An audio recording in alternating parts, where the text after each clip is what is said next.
Salut, c'est Mien George, je vais vous présenter la track Party Left qui vient de sortir sur Alpha Record sur la capsule HPR 002. Du coup, là, on est sur le projet Logic. Est-ce que tu peux nous montrer un peu les éléments principaux de la track? Yes, en gros, c'est assez simple. Il y a vraiment des groupes bien distincts. Il y en a un, c'est les drums. Je vais rentrer dans les détails après, mais en gros, tu as kick, hat, percussion, snare, les shakers, des cymbales et des breaks. Il y a la basse, qui est l'élément, on va dire, central du morceau, tous les vocaux. Et on a après les FX.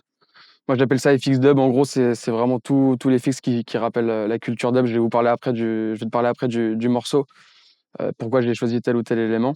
Et les FX atmosphère qui mettent un peu une sorte de vibe, plus avec des pads ou des trucs un peu brumeux, tu vois, ambiant. Ok, tu veux commencer par quel élément Déjà, on va partir sur les drums. J'ai fait un track en fait à 142 BPM, déjà, donc c'est quelque chose assez speed. Je voulais vraiment m'inspirer d'un truc rave, tu vois, qui tape sur tous les temps et avec une énergie très. L'inspi, c'était Prodigy. Tu vois, en gros, je sais pas pourquoi, je me réécoute à fond en ce moment l'album The Fat of the Land, tu sais, de Prodigy, qui est un classique. Et j'avais envie de retrouver cette énergie-là dans un track club que je pouvais jouer, tu vois. Et c'est pour ça que je suis parti sur du 142 BPM et pour faire la croisée avec le hard groove et presque de techno, tu vois. Donc rave, techno, hard groove. Et donc du coup, bon, le kick, je pense que on va être sur quelque chose d'assez clair. T'as le son là? Ouais. Donc ça, c'est pas le plus intéressant. Là où c'est sympa, c'est par exemple, parce qu'elles sont. J'ai pris des percus. Voilà, quand je te disais hard groove. Tu vois, là on reconnaît vraiment la patte qui fait le son hard groove. Et en gros, tu couples ça avec le groupe des hats et snare, t'entends tout de suite la patte hard groove. Et pourquoi Prodigy après? Bien sûr, tout ce qui est break et tout, en fait, à chaque fois, t'as des petites coupures de break, notamment sur le break aussi. Là, on a vraiment un full drum.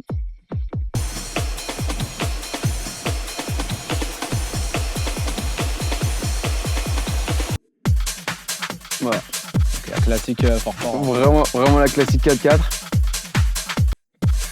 Et attends, je crois que je l'ai mis sur celui-ci. Ouais, bien sûr, avec le petit double kick là à la fin, c'est mon petit péché mignon sur pas mal de tracks. Voilà, ça, je suis toujours obligé de le caler. Donc voilà, en gros, pour les drums, donc 142 BPM, avec vraiment influence rave et hard groove. Et du coup, comment ça s'additionne après avec la basse, c'est que c'est une basse qui est pour le coup beaucoup plus UKG. On est vraiment sur de la garage assez droite, donc je vais te la mettre d'abord en solo. Ouais, voilà, tu vois. Là, on est vraiment sur une rise très classique garage, et c'est ça que je voulais en fait retrouver, cette sensation de garage dans un track rave et un peu big beat. Quand je dis big beat, c'est vraiment pour faire ref à Prodigy et toute cette vibe là. Donc si tu te mets ça avec les drums.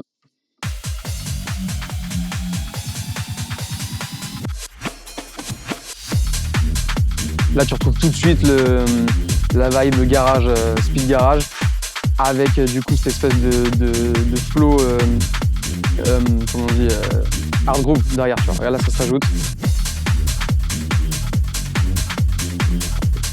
Après, je vais revenir. Il y a le vocal qui est quand même l'élément du track qu'on reconnaît.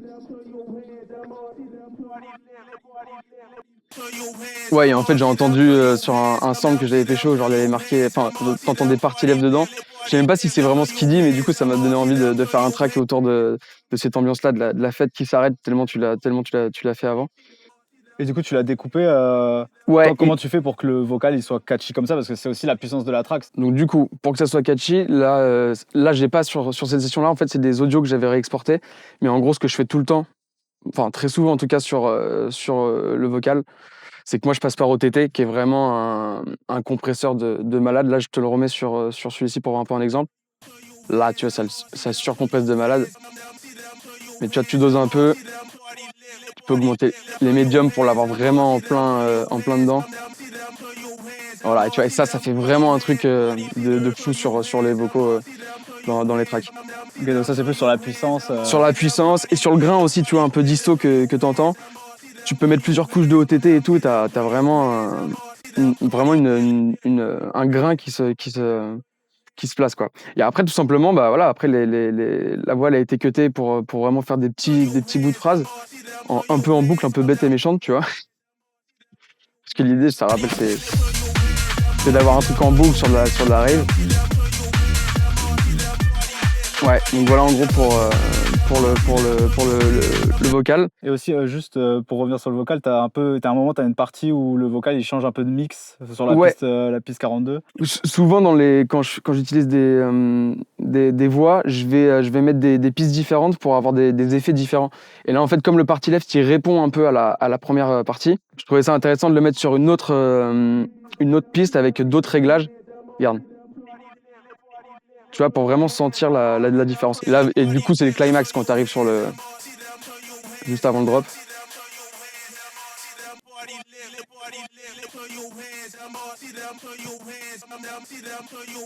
Voilà, tu vois, ça permet on va dire, de ponctuer un peu le vocal. Et voilà, et après, bah, là, du coup, on l'a vu. Ce que j'aime bien faire aussi, c'est utiliser un plug qui s'appelle Filterfit qui est sur Sound Toys. Tu vois, là, ici, on voit en fait une automation qui est là et qui va monter la fréquence pour après la remettre à 0. Et bam, on est parti, tu vois. Ça, c'est vraiment un truc que j'utilise souvent sur les breaks ou juste avant un drop. OK, très bien. Et ce côté un peu, question-réponse, est-ce que c'est quelque chose aussi que tu as, par exemple, on n'en a pas parlé, mais de la basse, peut-être sur la mélodie directement? En fait, il faut se dire un truc que moins tu as d'éléments en même temps, mieux le track il vit. Et c'est comme je sais pas, comme quand tu as des gens qui parlent autour d'une table, bah, c'est bien que quand chacun s'écoute. Et en gros, c'est vrai que quand par exemple tu as un élément qui surgit, bah faut lui faire de la place derrière, tu vois. Tu vois, ici, on arrive là. Tu vois, et ben j'en ai profité ici pour cutter les percs de hard group pour laisser de la place en fait, tu vois. Moi je trouve ça super important en fait de laisser de la place pour pouvoir encore mieux entendre les éléments qui arrivent, tu vois. Même là tu peux aussi jouer à enlever des kicks. Tac. Voilà, tu vois par exemple typiquement ça c'est un bon exemple. Là tu vois dans le trou, t'as entendu, il y a une sorte de scratch, c'est un peu en mode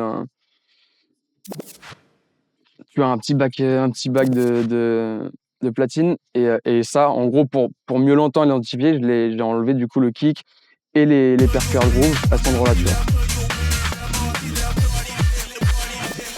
Et c'est ce qui fait qu'un mix respire en fait, tu vois. Souvent en fait on a tendance à mettre beaucoup trop de pistes en même temps pour faire un maximum de couches et que ça pète, mais c'est Ça peut desservir un peu, bah ouais ouais. ça dessert et c'est un vrai piège en vrai. Et pour arriver sur les FX, là par contre je suis carrément allé dans la dub à fond. Et moi c'est ce que je kiffe en fait dans la UK en général, enfin dans la UK qui s'inspire de la dub, c'est que la dub ça vient de, tu sais, ça vient de, pour moi en tout cas ce que je ressens dans la dub c'est le reggae, tu vois, et c'est ce genre de son aussi très deep, tu vois, dans les gros sound systems. Et en fait dès que j'entends ça quelque part, je sais pas pourquoi ça me rend malade, ça me fait presque, tu vois, ces trucs là.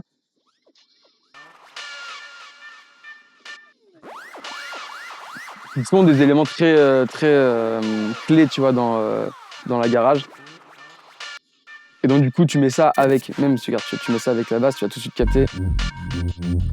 Tu vois, là on est vraiment sur de la pure garage. Et en fait, ce qui est intéressant aussi sur ce genre d'élément, c'est que c'est pas l'élément principal. Non. Mais en fait, c'est que si tu l'enlèves de la track, je pense que si tu fais Bah de un ouf. essai sans, Regarde. en fait, on perd en puissance et... Là on est là. Si je l'enlève. Tu vois, il manque. Ça là, tu vois, cette espèce de truc. Et pareil, tu vois, on parlait tout à l'heure de laisser respirer les éléments à ce moment-là. Et ben quand il y a ça, tu remarqueras que en haut, la voix laisse de la place au son. Voilà, tu vois, ça répond à la basse qui s'arrête, et là du coup tu as un élément FX qui vient reprendre la parole. Encore une fois, dans la logique de laisser respirer chaque élément, tu vois, c'est vraiment important ça en fait. C'est tout ce qui fait la puissance du morceau, je trouve. Ouais, mais même en général, tu vois, la dynamique des tracks, laisser la place et quand on parle de dynamique aussi, c'est à quel point une piste va prendre de la place par rapport à une autre et avec quelle intensité l'instrument va jouer ou le sample ou voilà. Et après, tu as du coup les FX que j'appelle atmosphériques.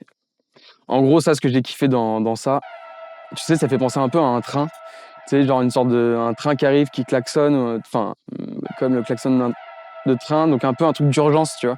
Donc quand tu commences le track comme ça, tu sais, il y a un truc où vite, vite, vite, faut courir sur le quai pour attraper le train. Il y a un truc un peu genre speed, tu vois. Un peu rave, encore une fois, hein, c'est vraiment l'idée du track. Et alors, du coup, qu'est-ce que j'ai d'autre là-dedans qui peut être intéressant? Ouais, ça, la classique, un petit string pour mettre une petite tension, tu vois, sur la deuxième partie du drop. C'est ce qui fait beaucoup de bien d'ailleurs, parce qu'en fait, si tu te prends 2 fois ça, au bout d'un moment, tu vas presque voir le temps passer. Le but, tu vois, c'est d'avancer, de danser en fait. Et comme les effets un peu dub, il est en léger, mais c'est ce qui permet en fait d'avoir cette nouvelle phrase un peu Ouais, musicale. exactement. Tu vois, comme là, ça. Tu vois, c'est un truc qui arrive ici. La voix part. Et on arrive sur ce petit élément-là qui reprend la main. Tac, tac, tac, tac, tum, tum, tum. Et du coup, cette partie-là, un peu, comme tu disais, de respiration, de réponse A, B, Ouais. toi, c'est quelque chose que tu fais au fur et à mesure du morceau? Par exemple, laisser un élément, je sais pas, enlever le kick ou doubler le kick ou enlever la basse. C'est un truc que tu fais au fur et à mesure ou comment ça se passe? C'est quoi le process là-dessus? En gros, le process, moi, ce que j'aime bien, c'est quand même avoir une boucle qui fonctionne, en fait. Donc, par exemple, là, je suis là. Moi, j'aime bien commencer par un kick quand je prod. Ce que j'aime bien faire en deux, bah, du coup, c'est la basse. Puis à partir du moment où tu as ça, tu as quand même le cœur du track, surtout pour ce qui est de la danse. En fait, dans un club, en fait, ce que tu ressens, c'est vraiment les drums et les basses. Et après, c'est quoi le sujet, tu vois, parce que c'est bien beau d'avoir des drums et une basse. Bah, du coup, pour moi, le vocal, c'est quelque chose qui va déjà donner un peu la direction artistique du morceau, tu vois, c'est là où tu vas avoir un rapport humain avec le track, c'est que qu'est-ce que ça raconte. Là, en l'occurrence, ça raconte que de l'énergie, ça raconte pas quelque chose en soi, il n'y a pas de parole. Et c'est pour ça qu'après, les FX, donc tu vois, si tu mets que les FX, j'enlève la basse et les drums, bah t'entends tout de suite aussi la vibe du morceau, tu vois. La vibe de la direction, tu vois, l'énergie, ce que ça propose en fait. Puis même, c'est ça qui reste en tête, quoi. Sur le Ouais, morceau, t'as le vocal, t'as les ouais. petits FX comme ça où tu te dis, ah ouais, c'est vrai que ça, c'est ce morceau-là. Bah, c'est quasiment avec ces genres d'éléments-là que tu reconnais. Alors après, dans plein de tracks, les basses, elles ont carrément des riffs, tu vois, qui sont fabuleux. Et donc, du coup, tu retiens le morceau uniquement par rapport à ça. Mais sur beaucoup de tracks, effectivement, les drums et la basse, c'est quelque chose qui est là, qui est le plus présent même, mais qui n'est pas forcément le sujet en soi. Ça va être tout ce qui est les FX, les nappes, les mélodies, la voix, qui va faire la proposition du track. Tu vois, là, t'écoutes que ça. Tu ressens le track. En fait, il faut se dire que les drums et la basse, c'est fait pour cogner en club, tu vois, en gros. Ah, et puis là, petit péché mignon aussi. Une bonne sirène. Comme tu as remarqué, il est assez simple, tu vois, tu as vraiment drum, basse, vocal et fixe. Et pour moi aussi, je trouve que c'est très important de garder en tête une conception simple des tracks et de toujours avoir un minimum de pistes dans sa tête, sachant que les drums, c'est une piste, un minimum d'instruments. En fait, c'est comme un groupe sur scène. Je dis souvent cet exemple-là, tu vois, par exemple, les Beatles, tu avais genre la batterie, la guitare, la basse, la voix. Tu sais, ça va pas le piano. Mais je veux dire, en fait, les pistes, à l'époque, il y en avait genre 4, tu vois, pour faire des enregistrements. Il faut pas aller plus loin, tu vois, quand on conceptualise un track. Après, dans chaque piste, évidemment, il peut y avoir une montagne de tracks pour compléter. Mais Avoir gardé une vision simple, c'est ce qui permet d'avoir du recul, je trouve, sur le track. Et une fois que du coup que tu as tes éléments posés comme ça, là tu rentres dans est-ce qu'on va mettre le double kick, la structure, et cetera. Et puis là tu vas faire respirer les éléments, qui parlent chacun son tour, et cetera. C'est quoi un peu tes actus à venir après ce titre-là? Là, tu as sorti 2 titres. Ouais, bah, de C'est titre, quoi du la coup, il y suite? a la phase B qui s'appelle Woojji, qui est un titre bien garage, beaucoup plus deep, avec une wobble et tout, que j'ai bien kiffé produire. Donc, je vous invite à l'écouter. Et après, les prochaines actus, pour l'instant, on l'a pas encore annoncé, mais il va y avoir une release sur Fabric Record en mai d'un nouveau track. Je t'enverrai ça très vite. Très bien. Écoute, on écoutera ça. Écoute, en tout cas, merci à toi. Franchement, c'était trop bien de pouvoir creuser un peu la session et on se voit très bientôt du coup pour la suite de tes Yes. sorties.